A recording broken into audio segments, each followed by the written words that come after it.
Baik, saya Wali. Assalamualaikum warahmatullahi wabarakatuh. Waalaikumsalam warahmatullahi Waalaikumsalam warahmatullahi wabarakatuh.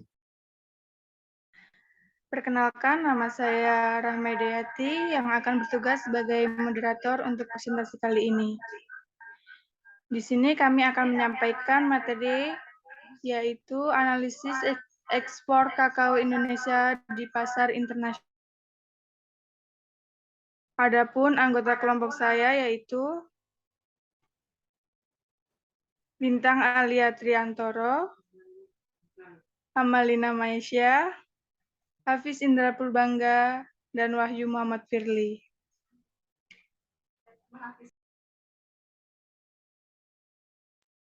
Materi pertama akan dibacakan oleh Hafiz Indra Purbangga. Kepadanya dipersilakan. Baik, di sini saya akan menjelaskan tentang pengertian kakao. Kakao adalah pohon budidaya di perkebunan yang berasal dari Amerika Selatan, tetapi sekarang ditanam di berbagai kawasan tropika. Dari biji tumbuhan ini dihasilkan produk olahan yang dikenal sebagai coklat. Kakao adalah bentuk coklat paling murni dari yang biasanya Anda konsumsi. Kakao merupakan biji dari tanaman Theobroma cacao. Tanaman ini menghasilkan buah yang cukup besar dan masing-masing mengandung 20-60 biji yang diselimuti oleh daging buah berwarna putih.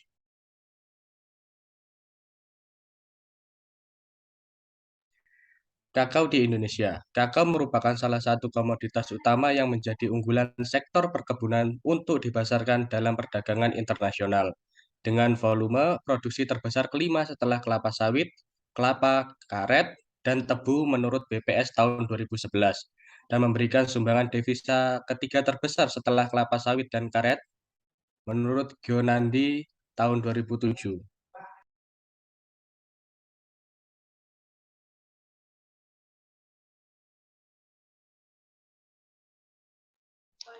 Baik, untuk materi selanjutnya akan dibacakan oleh Wahyu Muhammad Firly.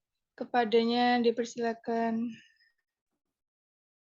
Produksi kakao di Indonesia. Indonesia merupakan produsen kakao terbesar ketiga di dunia setelah negara Pantai Gading dan Ghana. Luas lahan tanaman kakao di Indonesia kurang lebih 992.448 hektar dengan produktivitas rata-rata 900 kg per hektar. Tanaman kakao cocok hidup di Indonesia karena habitat alam tanaman kakao berada di hutan beriklim tropis. Berdasarkan data Direktorat Jenderal Perkebunan Produksi Kakao di Indonesia, menunjukkan bahwa pada tahun 1995, produksi kakao di Indonesia mencapai 304.866 ton. Jumlah produksi kakao mengalami peningkatan yang cukup baik, sehingga pada tahun 2015, produksi kakao di Indonesia mencapai 593.331 ton. Produksi kakao di Indonesia selama kurun waktu 1995 sampai 2015 sempat mengalami jumlah produksi kakao terbesar terjadi pada tahun 2010, yaitu sebesar 837.918 ton. Di hasil perkebunan 2016 diakses Juli 2017. Produksi kakao Indonesia tahun 1995 sampai 2015 masih didominasi oleh hasil perkebunan rakyat yang memiliki kontribusi sangat besar bagi produksi kakao Indonesia. Perkebunan rakyat memiliki kontribusi kurang lebih 75% hingga 95% dari total produksi kakao di Indonesia, dan ini diakses Juli 2017.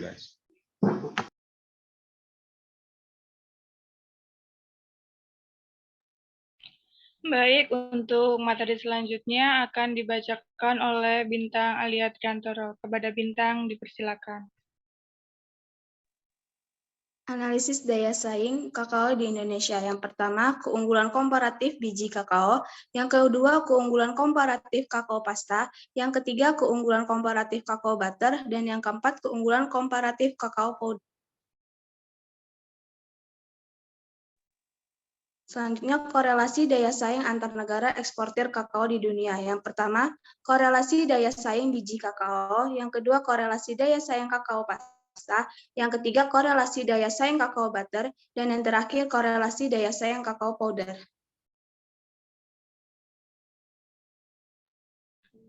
Untuk materi selanjutnya akan dibacakan oleh Amalina Maisya. Kepada Amalina dipersilakan.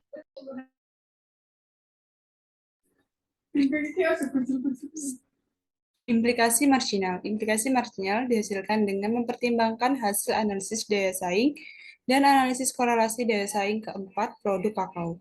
Indonesia memiliki biji kakao yang memiliki keunggulan cocok untuk bottling karena titik lelah yang tinggi, terlemak, dan dapat menghasilkan kakao powder dengan mutu yang baik.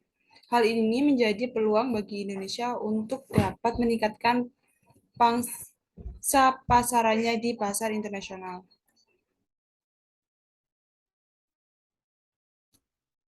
Implikasi marginal dihasilkan dengan mempertimbangkan hasil analisis daya saing, analisis korelasi,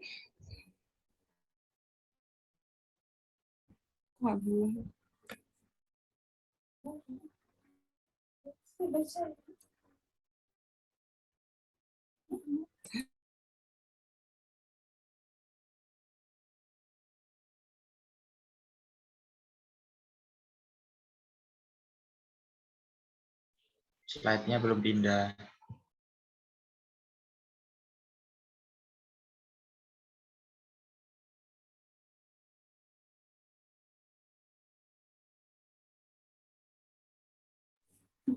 Kelanjutannya, untuk itu implikasi marginal yang dapat direkomendasikan dalam upaya meningkatkan daya saing biji kakao di pasar internasional, pemerintah hendaknya mengeluarkan kebijakan yang lebih mendorong petani untuk meningkatkan fermentasi biji kakao agar mendapatkan kualitas dan harga lebih tinggi.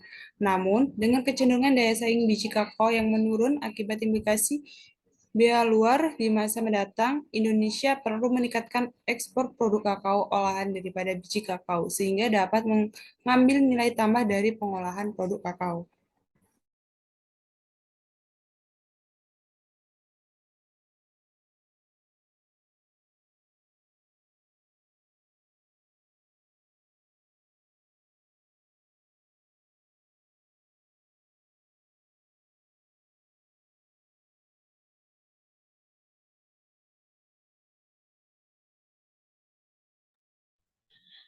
Dari materi tadi dapat disimpulkan pada perdagangan di pasar internasional, kakao Indonesia memiliki keunggulan komparatif baik pada biji kakao, kakao pasta, kakao butter, maupun kakao powder. Dari keempat produk kakao yang diekspor Indonesia, kakao dalam bentuk biji yang memiliki daya saing tertinggi.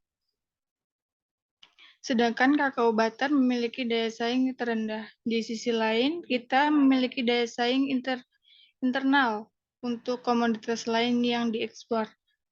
Daya saing kakao Indonesia di dunia masih rendah bila dibandingkan negara eksportir kakao lainnya di pasar biji kakao maupun olahan.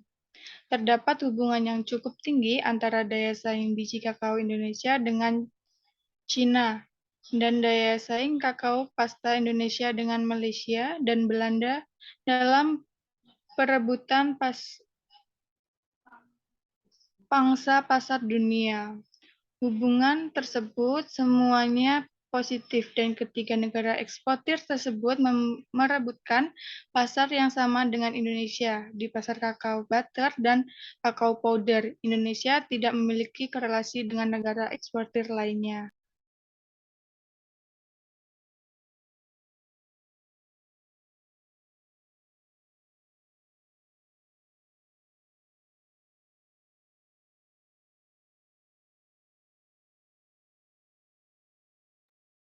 Dari kesimpulan tadi, kelompok kami memberikan saran, yaitu dalam upaya meningkatkan daya saing kakao biji dari sisi perbaikan mutu dan harga yang lebih tinggi, pemerintah perlu menggalakkan petani untuk melakukan fermentasi biji kakao.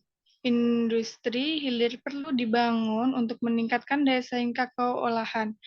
Dalam hal ini, pemerintah dapat memberikan insentif investasi industri pengolahan kakao secara konsisten dari waktu ke waktu.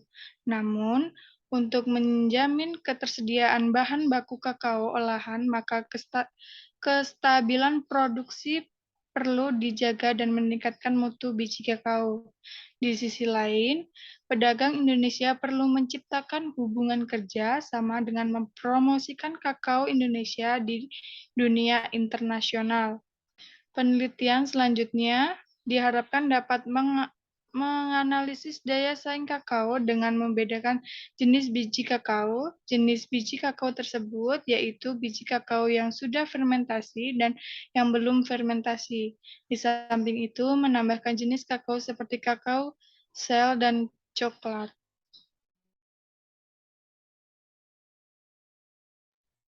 Baik, itu tadi presentasi dari kelompok kami. Apabila ada kesalahan, saya mohon maaf. Saya akhiri. Wassalamualaikum warahmatullahi wabarakatuh. Waalaikumsalam. Waalaikumsalam warahmatullahi wabarakatuh.